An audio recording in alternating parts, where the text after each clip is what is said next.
이번 시간에 배울 내용은 히브리어 인사말입니다. 우리말의 안녕하세요 혹은 이제 간단하게 안녕에 해당되는 말이겠죠. 샬롬입니다. 한번 따라해 보실까요? 샬롬.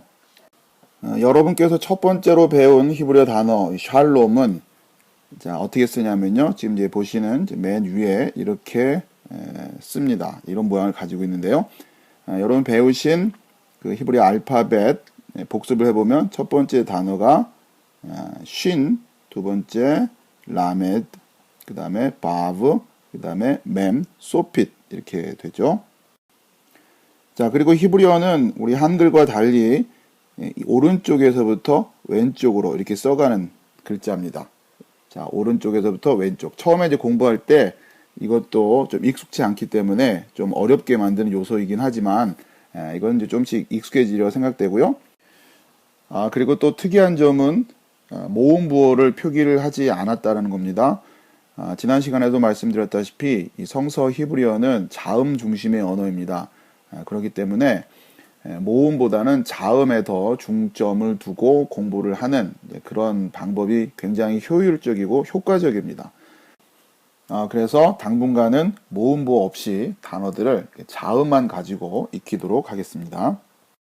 자, 그리고 폰트와 관련해서 몇 가지 또 궁금해 하실 분들을 위해서 설명을 좀 드리겠는데요.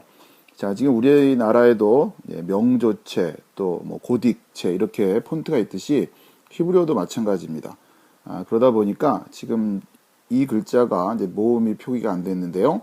자, 이 글자는 지금 폰트상으로 쉰이라든가 또 신이라든가 구별 없이 다 동일하게 자, 이 글자로 표시를 합니다. 그러면 어떻게 구별을 하느냐? 당분간은 우선은 발음으로 이것이 지금 샬롬이니까 쉰에 해당됐겠구나 이렇게 이해하시면 되겠고요. 자, 그 다음에 중간에 있는 이렇게 막대기 모양으로 된 것이 바브인데요. 원래 이제 지난번에 배울 때는 이렇게 꼬부리는 모양으로 해서 배웠죠. 근데 이제 이 폰트에서는 그냥 이렇게 막대 모양이라고 기억하시면 되겠고, 또 한 가지 더 첨가해서 나중에 이제 설명을 하겠지만 요 아래 부분에 보이는 요 또 짧은 막대기 모양 있죠. 자, 이것은 이제 요드에 해당됩니다. 자, 이게 폰트상의 문제이니까 여러분 이제 그렇게 구별해서 보시면 되겠습니다. 자, 그러면 지난 시간에 배운 것과 관련해서 알파벳을 좀 더 이제 하나씩 익혀보면요. 자, 첫 번째 단어는 샬롬이라고 그랬죠. 샬롬. 자, 첫 번째 글자가 쉰, 그 다음에 라멧, 밥, 그 다음에 맴, 소핏이라고 했어요. 자, 이 쉰은 원래 이제 요렇게 오른쪽에 점이 있는 글자였겠죠. 그런데 이제 모음을 표기를 하지 않고 또 이제 현대 그 히브리어 폰트로 표시를 하다 보니까 이 점이 빠졌고요. 여기다 이제 모음 부호를 붙이자면 자, 요렇게 됩니다. 이렇게 해서 샬롬. 자, 이렇게 읽으시면 됩니다. 샬롬. 자, 보면 요게 지금 발음이고요. 자, 이것이 이제 모음의 오에 해당된다고 그랬죠? 자, 하나씩 이렇게 익혀가시면 됩니다. 그리고 이제 마지막 글자가 우리나라 미음 같이 생긴 것이 맴이라고 하는, 원래는 자, 요렇게 생겼는데 이것이 이 글자가 이제 단어의 끝에 올 때는 자, 이렇게 모양이 바뀐다고 했어요. 그래서 이제 소핏 이렇게 합니다. 그러니까 맴, 이거는 맴, 소핏. 자, 이제 밑에 보면 이제 다음에 좀 이따 배우겠지만 요 글자가 바로 요 맴에 해당되는 거죠. 자, 이렇게 해서 샬롬.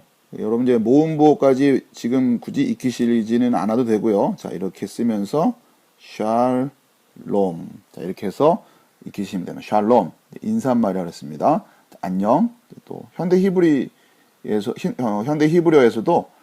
지금 이스라엘 사람들이 만나면 이렇게 샬롬 하고 인사를 하면 됩니다. 샬롬, 샬롬. 자, 그리고 이제 그 다음 글자는 저 아래 이렇게 되어 있는 모음보가 없으니까 지금 읽기가 좀 곤란하겠지만 자, 우선은 또 다시 단어를 알파벳을 복습을 해보면 첫 번째가 쉰, 두 번째가 라멧, 자, 이번엔 맴이죠. 그 다음에 마지막에 있는 이 알파벳은 해라고 했습니다. 해. 자, 이것은 어떻게 있냐면 쉘로모 이렇게 있습니다.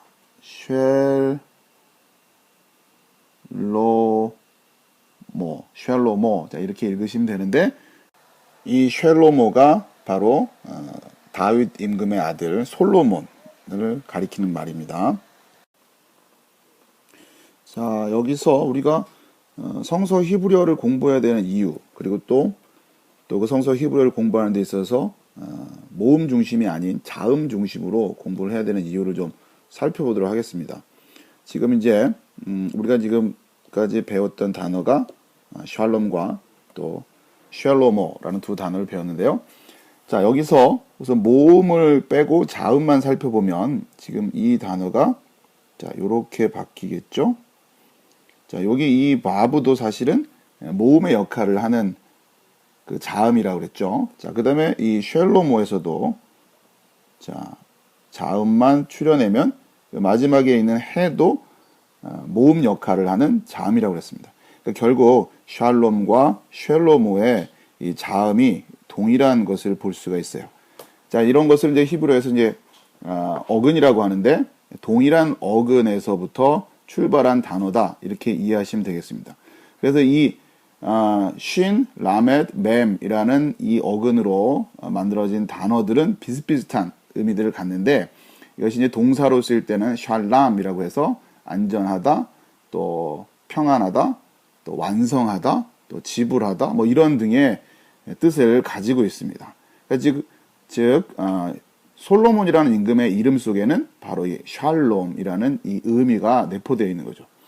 또 한 가지 우리가 재미있는 것은 신명기 27장 6절의 말씀을 보면 너는 다듬지 않은 돌로 내 하나님 여호와의 단을 쌓고 그 위에 내 하나님 여호와께 번제를 드릴 것이며 라는 그런 말씀이 있는데 이 중에서 다듬지 않은 돌이라는 그 표현을 보면 이 바로 아래에 있는 이 부분이 다듬지 않은 돌입니다. 물론 이제 읽을 때는 자, 이쪽에서부터 이렇게 읽어 나가겠죠. 읽으면 아바님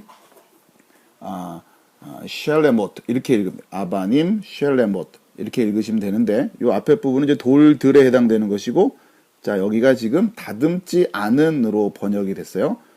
쉘레못 해가지고 요 이제 뒤에 요 부분 바브하고 이 타브는 나중에 배우겠지만 이제 형용사 어미가 변한 겁니다. 그렇기 때문에 사실 이 쉘레못이라고 하는 단어에서 또 어근만 뽑아내면 자, 아까 샬롬 또 샬로모와 동일한 어근이 나타나죠.